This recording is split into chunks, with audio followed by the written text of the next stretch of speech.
আমি কিন্তু এরও 5,000 টাকা ডিসকাউন্ট দেবো, মানে 40-এ চলে আসবে। 40-এ। এটা বিগ বুলের গাড়ি, বিগ বুলের গাড়ি 100 মাইলেজ আছে এখনো, 50-এর মধ্যে 50-এ চলে আসবে। একটা বিগ বুলের গাড়ি। এটা ইন্দ্রগান গাড়ি রয়েছে, 35,000 টাকায় গাড়ি পেয়ে যাবে। ইট্রন গাড়ি 40,000 টাকায় এত সুন্দর একটা ইট্রন সাইকেলের দামে টোটো। তোমার ভিডিও দেখে কেউ যদি আসে আমি 10,000 টাকা দিয়ে গাড়িটা দিয়ে 10,000 টাকা ব্যাটারি নিয়ে 23,000 টাকা। 23,000 টাকা। ইন্দ্রগানের গাড়ি রয়েছে, খুব ভালো গাড়ি।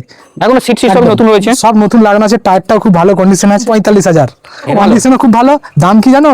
30,000 টাকা এত ভালো একটা গাড়ি। 30,000 টাকায় এই গাড়িটাও পেয়ে যাবে 40,000 টাকা। একদম। তো 1 বছর। এটা কি রিজি কোম্পানি? রিজি কোম্পানি, এটা টিটা মোটরের গাড়ি। এর দাম রেখেছি 50,000 টাকায় এই গাড়িটা। এটাও টিটা মোটর গাড়ি। তো এটা 45,000 চলে আসবে। এত ভালো গাড়ি একটা 3 মাসের গাড়ি, মাত্র 3 মাস চলেছে। মাত্র 3 মাসের গাড়ি। 3 মাসের গাড়ি নিতে চাই মাত্র 98,000 টাকায়। একটা সিটি লাইট খুব ভালো ব্র্যান্ড কোম্পানির, একদম 10 মাস বয়স গাড়ি, 98,000 টাকায় এই গাড়িটাও করে দিলাম। এখনো 7 মাস ব্যাটারি গ্যারান্টি রয়েছে। মানে এখনো 7 মাস ব্যাটারি ওয়ারেন্টি রয়েছে। এর দাম রয়েছে কত জানো? 85,000, 5,000 ডিসকাউন্ট, মানে 80 চলে আসবে। এত ভালো গাড়ি। অ্যারো কোম্পানির গাড়ি আরমুর 50,000। মানে রেড স্টার কোম্পানির গাড়ি রয়েছে, নিচে চলে আসবে। 35,000 এত ভালো গাড়ি দিয়ে দেবো।